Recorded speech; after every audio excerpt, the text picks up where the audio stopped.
and welcome to our Pension Insurance Corporation debate on infrastructure debt. My name's Helen Morrissey, I'm Deputy Editor of Professional Pensions and I'm going to be your host for today's event. Interest in infrastructure debt has grown steadily in the institutional space over recent years. As banks increasingly back away from funding infrastructure projects, there is a need for someone to come in and fill the funding void. Pension fund money could actually play a major role in funding these vital projects, which in turn create jobs and can kickstart a sluggish economy. The recent announcement that Allianz global investors will be launching an infrastructure debt fund in recent months means that this is an area that we're going to be talking a lot more about. Joining me in the studio here today, we have Gary Allen, consultant at Aon Hewitt, Deborah Zurkow, Chief Investment Officer of Infrastructure Debt at Allianz Global Investors, and Mark Gull, Co-Head of Asset and Liability Management at Pension Insurance Corporation. Welcome to you all. Gary, if we can just start off with the first question to you. What kind of interest are you getting from UK pension funds regarding infrastructure as an asset class and infrastructure debt in particular? Yeah, our clients have been investing in infrastructure, I guess, for a number of years now. They started making dedicated allocations to infrastructure probably back in 2005-06, and it grew from there. I would say it's still a fairly niche asset class for UK pension schemes. Tends to be concentrated more towards larger pension schemes who have the scale to make dedicated infrastructure type allocations, and almost all the experience to date has been on the equity side. So we have very few clients that have dedicated debt allocations, although of course they will have been exposed to infrastructure debt probably through their traditional credit allocations through the bond markets. So infrastructure debt is definitely very topical at the moment, definitely a growing area that we're getting more and more interest in, but the way in terms of sort of hard allocations, very few yet. Okay, great. Mark, I mean, why would a pension scheme or an insurance company want to invest in infrastructure debt? Well, I think pension schemes and insurance companies like ourselves that insure pension liabilities have long-dated liabilities. What they're looking for are long-dated cash flows that can match those liabilities. And one of the great strengths of infrastructure projects when they've been well structured is that those cash flows are very secure. So you can get a good series of cash flows to match your liabilities and be confident, there's no absolute guarantee, they're investment grade, but be confident that they're there for the duration of the liabilities and you'll be able to help pay the pensioners with those. Okay, great. Deborah, if I can just bring you in, I mean, what role does infrastructure debt play in a pension scheme's portfolio? Well, I think, going to the point that Mark made, effectively the real benchmark that's driving the development of this market is the liabilities. And so we think it's very important that based on that, the pension funds look at this as being an alternative to long-dated investments that they're making already. So it's a pickup to sovereigns, the extent to which there have been any kind of covered bond or other long-dated products that either have tailed off in their issuance or haven't performed as expected. That's the part of the portfolio it should go on. And actually, to your point, Gary, the issue on the equity side is that's often gone in the return-seeking part of the portfolio. And I think we would argue that this should go in the liability matching part of the portfolio, and that's really what's driving the demand. And that's certainly how we, as an insurance company, where our capital rules make it difficult for us to invest in equities because of the extra capital we have to put against them. Exactly. We see it very much as fulfilling that role. And again, the point you make about looking at other debt instruments, we're looking at a range of potential debt instruments out there, and whether they come from a housing association, whether they come from an infrastructure project or a listed corporate bond, we don't mind as long as they're doing that job of matching those liabilities. But it is one of the reasons why there's a lot of talk about bank portfolios and other ways to access the debt, that we at least are very focused on fixed rate debt and not floating rate debt, for the simple reason that you're trying to avoid having transactions with a prepayment probability. Because ultimately, if it is benchmarked to your liabilities and you're trying to match those, you need to have some assurance by virtue of a make-whole or yield protection on a fixed rate paper. And whenever we talk to anyone about infrastructure debt, that is the first thing we ask them. Any new debt coming off, we want to make sure that it is non-callable, or if it is callable, it's callable at a risk-free rate. And in that way, again, it's going back to the same old point, we're confident that it's doing the job of matching the liabilities. I think if I could just say, I largely agree with all of that in terms of what I've seen from our clients. I think the initial interest in infrastructure was from a diversification point of view, so it was playing a role within the growth portfolio, but it had matching-like characteristics which were also very interesting to pension schemes, long-dated cash flows, with inflation linkage as well, which is important to pension schemes. So I think it probably, although some allocations have been more matching orientated, particularly in the PFI PPP space, where those cash flows are much more transparent, much more bond-like, I think the matching argument does play better to debt than equity, clearly.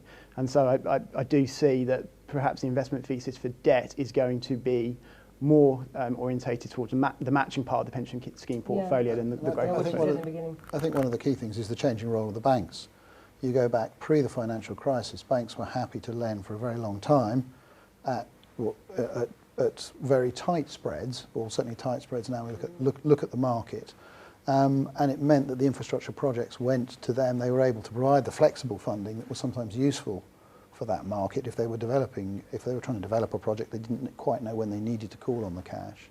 Now the banks are finding it much more difficult to do that long-dated funding. I think that's where the owners of long-dated liabilities who've got the long-dated capital, that's where they step in. And that's, I think, one of the big challenges in establishing the market is that borrowers who are making considerably large bids to construct things, for instance, need to have confidence that the funding solution that they're opting for will be delivered. And one of the things that I think is great that you'll hear from, I think, the three of us over the course of the next half hour, days, weeks, and months, is that although we're a collective of single voices at the moment, we seem to be singing pretty much the same tune, which is part of the credibility of a market, is when a market coalesces around a certain number of principles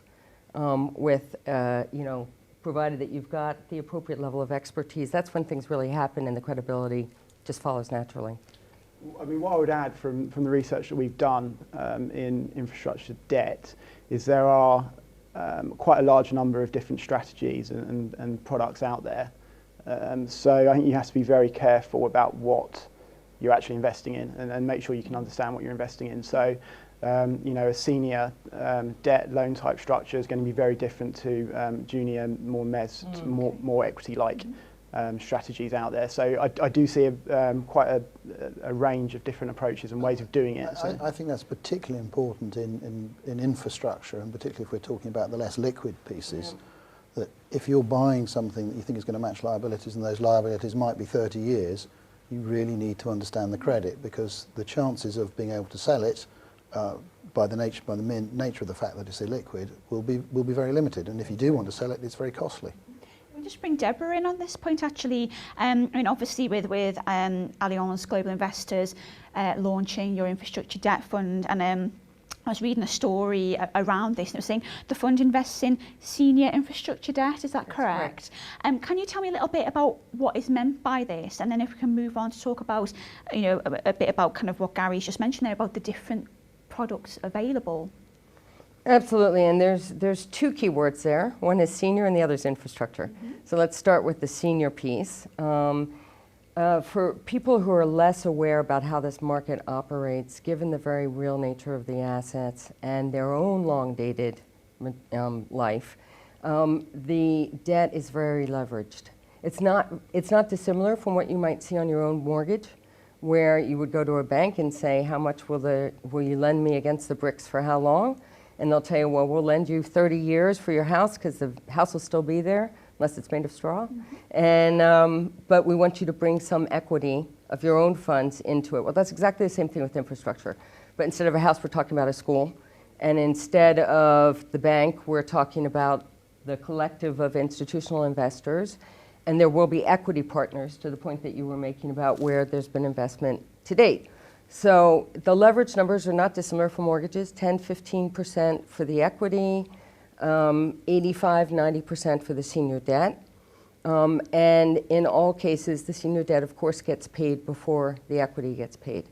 And that goes to Mark's point that obviously with a cushion of 15%, you get less volatility, presumably, in the debt piece. I think one of the things is to say is that we've seen models like that work very, very well for a long time. Yeah. If you look at something like the water sector, where water companies are very confident of the cash flows that they're going to have, they know what their prices are, the populations and the way they use water doesn't change very much over short terms, so they can be very confident about their top line numbers, therefore they have the ability to run high leverage. And good infrastructure projects, to me, are the ones that have the right level of leverage, but most of them, I agree, are quite capable of taking a high level of leverage, and it doesn't make them particularly risky. And so Mark's going to the other side of the definition, which is the infrastructure.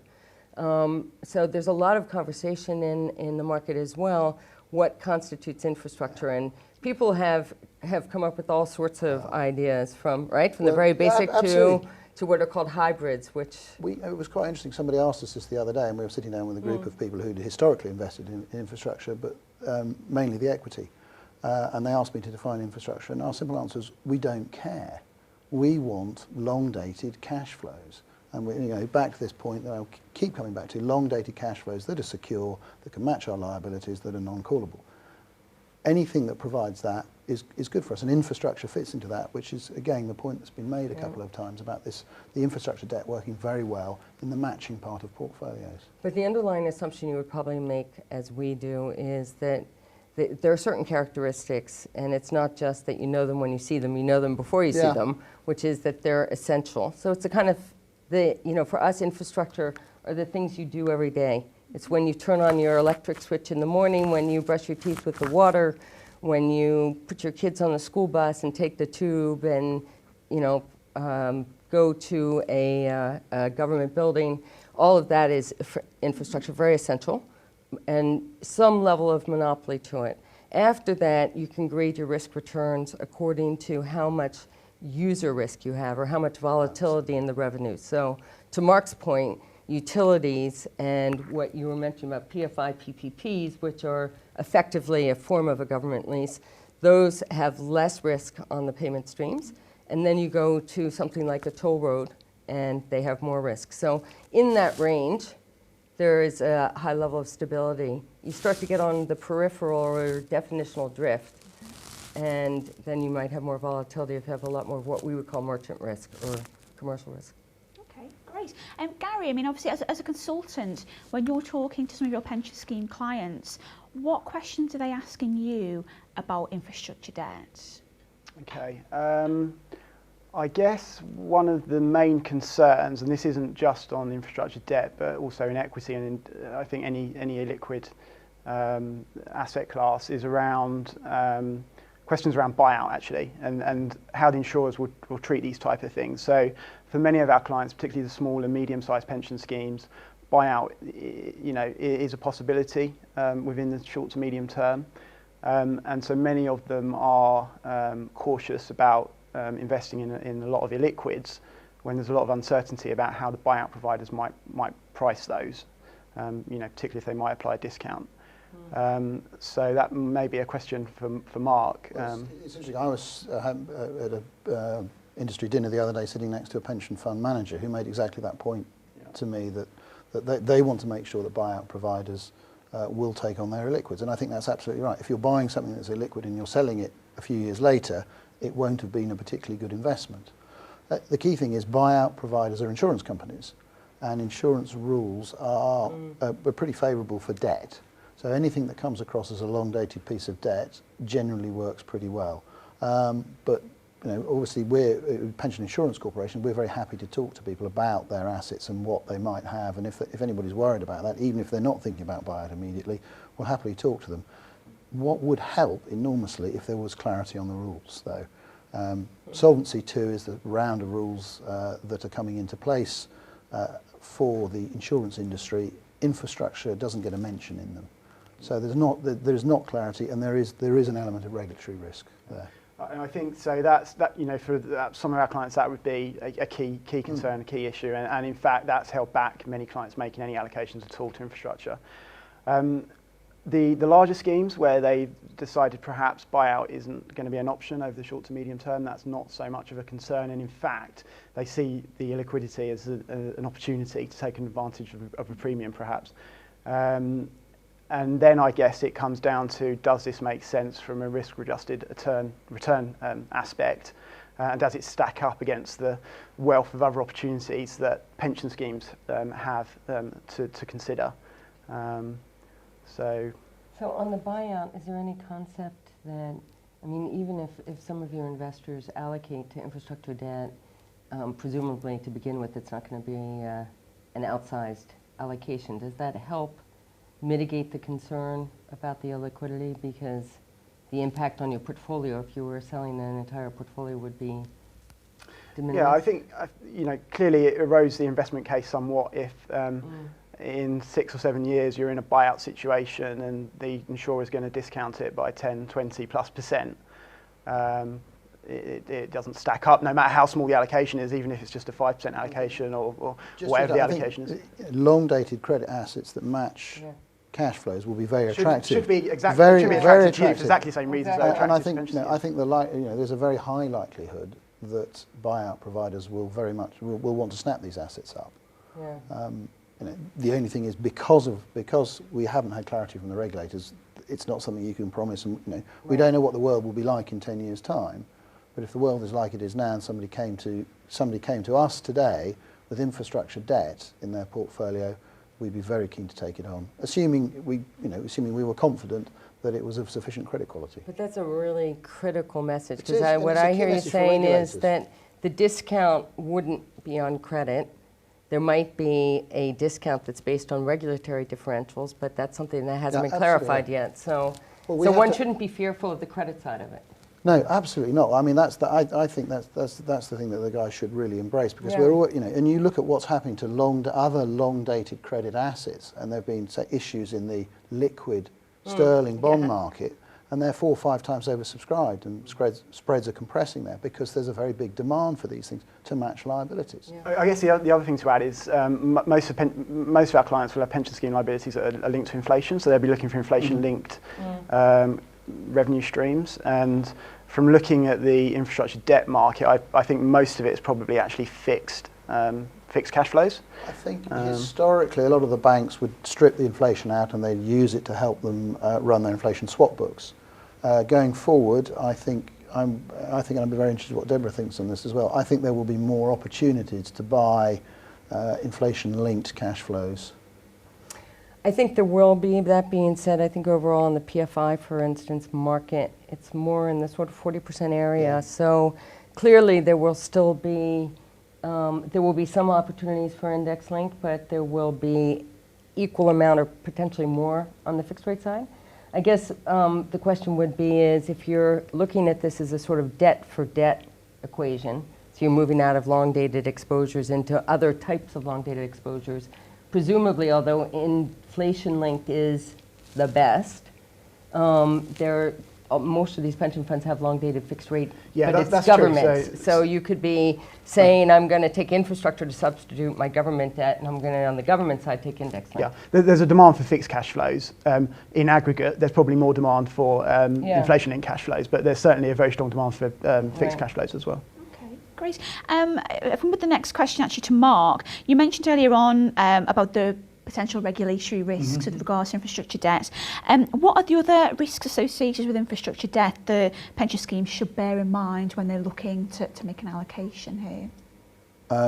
Well, I think the key thing is with any asset, it's particularly with an illiquid asset, as a lot of this stuff will be, is making sure that they understand the credit risk. If Gary's always mentioned, I think that the big schemes are doing this directly, and if they've got the in-house capability to do that, that's one thing. If they haven't, it's finding the right sort of aggregators, and this is interesting where the likes of Allianz and BlackRock and other people are coming in. It's talking to those guys and making sure that they're appointing managers that genuinely understand the risks in these things. Can I ask Deborah a question? So what do you tell your borrowers? What do they need to get the funding model right for us long-dated, the pension funds and the insurers to come in? Well, in our case, there's a couple of things. The first is, luckily, we've done a lot of transactions historically in our old life with these borrowers, so, hopefully there's a certain level of credibility and experience that we bring to it. But we effectively say it needs to be long dated. In our perspective, we can take construction risks, and so we're comfortable with that, and the yield pickup that goes with it. And most of the aspects of the transactions look just like a bank loan would, with two differences. The first is we do want a confirmation of it being investment grade, and that is really a regulatory box checker for most investors. And if you want to maximize the investors, you don't want us as a team, the front office, only checking their own homework. It's good to have a third-party verification, and that we need the yield protection. So what we effectively say to them is, this will look a lot like a loan. Luckily, our experience is in long-dated assets, so we know about the monitoring. So we spend a lot of time talking about putting the right triggers and controls in for a 30-year piece of debt, and then the yield protection. Does that answer your question? No, I think that's right, and that's very good to hear, because I think that's the way the model needs to go. Otherwise, effectively, certainly speaking as an insurance, as somebody who manages insurance assets, it's very difficult for us to commit assets. And what's really important is, and this is true for insurance companies, but also for pension funds, maybe less immediately sensitive to this drop-off from investment grade to non-investment grade, but over time one has to assume that there'll be some convergence of regulation, and that will be an issue for everybody, or at least I do. And it's okay to take BBB assets if you're absolutely sure of their stability. And that's where those triggers and the funding structure come in, because it's very expensive capital for Solvency II to go from investment grade to non-investment grade. That's where the real kicker is. That is brutal, yeah. Yeah. I think we probably have to be realistic as well. So it's not going to happen overnight, and I think banks are still going to have a role to play in the market. And that's a good thing. So I think it's going to be a combination of different solutions. So I expect, our clients will continue to get exposure through their traditional credit, through bond markets. Some of our larger clients may well go down the direct infrastructure debt, private allocations. But also I think the banks, I'm sceptical that the pension schemes or insurance companies are going to be able to fill the gap or take all the capacity that the banks were providing. And I don't think that's the intention, just by the way. I think it's more that because the banks have less appetite than they did at a time when governments, as you said in your introduction, are seeking to develop more infrastructure, the opportunity set for institutional investors is much larger than it was historically. Yeah. And now you add to it the expertise and the interest of professional investors like Mark, and suddenly you can make a market, because there are elements of all three of those factors that have been missing until now. And I think the banks, you say, will have a role to play, but more providing shorter dated funding, because the way their rules have changed, it's the long dated funding that costs them so much more on the capital, and they'll be keener to finance the front end of the bits, be involved in the construction phase, potentially providing guarantees or letters of credit for some of the to mitigate some of the construction risks, and they can be very, very useful there to getting longer dated investors more comfortable. In fact, it's a great partnership, because if we or your investors or Mark are looking for the longest duration possible, actually having a longer interest-only period and the bank's amortizing out ahead of you simply gives you the same cash flows with a longer duration. So the opportunities, I completely agree with you, for partnering are significant.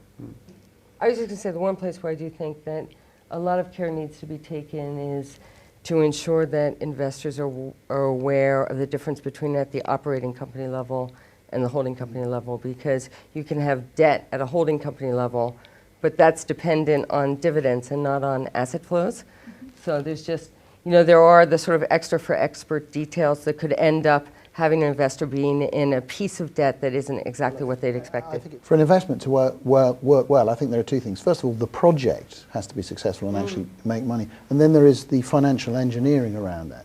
And this is where your expertise comes in. And it's very important that who is ever managing this infrastructure project for you and who's looking at where you go in the capital structure understands all these things. Because you can have a very decent project that works well, but you can have too much leverage in there, And historically, we've seen many things fall over because of that, not because per se the actual project doesn't work, but because the financial engineering was too aggressive. I would say exactly the same thing, which is effectively the funding structure cannot make a bad asset good. Yes. But it can make a good asset bad. I think that's a very fair way of looking at it. I mean, you know, I think it's fair to say it hasn't all been a good story. And where we have seen problems, it's because assets have been over-leveraged or investment managers haven't executed the types of strategies they said they would. So they've definitely been two of the key issues I've seen over the last sort of 5 or 6 years in the equity space. But of course, often when they're over-leveraged, the debt's fine.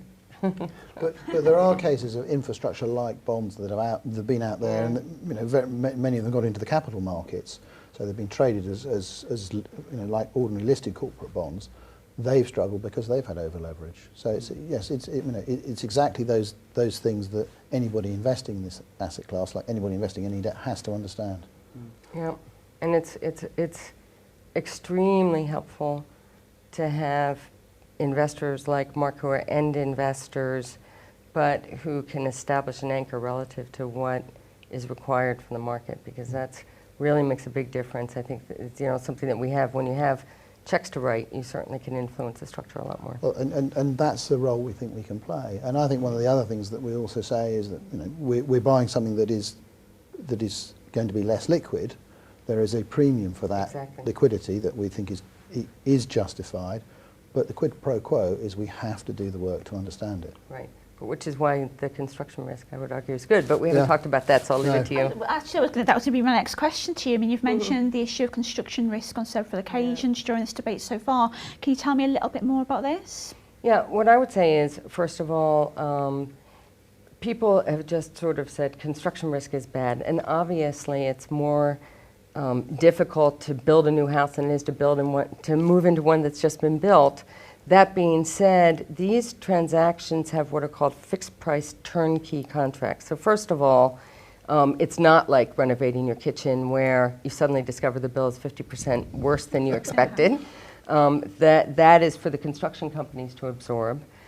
Second of all, we as financial experts will layer in other mitigations to it, including their bonds and liability caps. So even if something did happen either during construction or to the construction company, there's usually sufficient mitigants in that you can manage it as an investor.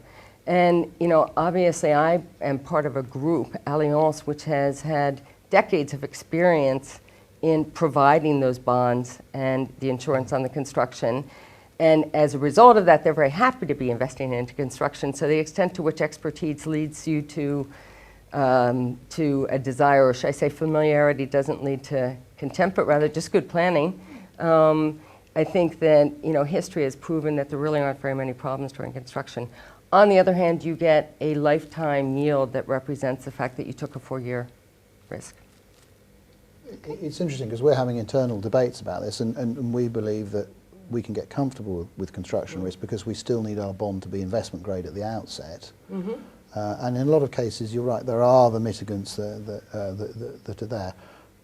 The slightly more complicated and uncertain projects, if you're building a set of houses, maybe a bit of social housing or something like that, or you're building a road, something that's been done a lot of times before, and there's a lot of evidence that the projects can work, I think we can get comfortable with it. If you're doing something completely new and completely different, you're building a new science centre, you're digging a hole under the middle of the UK Channel or something like that, when there are a lot more unknowns, I think that construction risk does become more of a major factor, and one that's harder to get comfortable with. But it goes back to understanding the project again. I was going to say that that is why we spend so much time with technical due diligence and understanding the construction. And, you know, we're fortunate because we have access to a lot of engineers and others through the group, but that's more just general knowledge. On every project, you have to look at exactly those issues, particularly technology relative not just to putting a hole into the ground, but you might be doing the same kind of a tunnel that's been done forever, but you've got a slight new technological twist on it, and that introduces risks, you know. So you do have to be very careful about that. The other thing you have to be careful about is not just the quality of the constructors, but their strategic ambitions in a given market, because you want to make sure that the people who are participating in the building of the transaction have a long-term interest in the market. So that helps in the alignment of interest relative to how things operate if they don't go quite as expected. Great. Gary, I got probably a little bit of a cheeky question for you really in there. I think it's clear that there's a lot of interest in infrastructure debt and pension schemes do need to learn a bit more about it. But seeing as UK pension schemes are very much at the beginning of their journey in infrastructure, is there also an education piece for consultants as well? I think you're probably right, yeah. I think there's education to be done among consultants as well as trustees as well. So I think that's probably a fair point. For some clients, infrastructure isn't actually that new. So some clients and consultants will have been investing now in infrastructure for coming close to a decade. The debt piece is new, and I think there's ways I can work with my research colleagues on the debt side, where I can sort of lean on them and use some of their expertise when we're looking at products like this. But I think it's a fair point that there's a lot of education to do among everyone, I think, actually. Great, thank you very much. Well, we've come to the end of today's Pension Insurance Corporation debate on infrastructure debt. I hope that you've enjoyed it. Can I take this opportunity to thank our participants, Mark Gull from Pensions Insurance Corporation, Gary Allen at Aon Hewitt, and Deborah Zurkow at Allianz Global Investors. Thank you very much, and thank you for watching.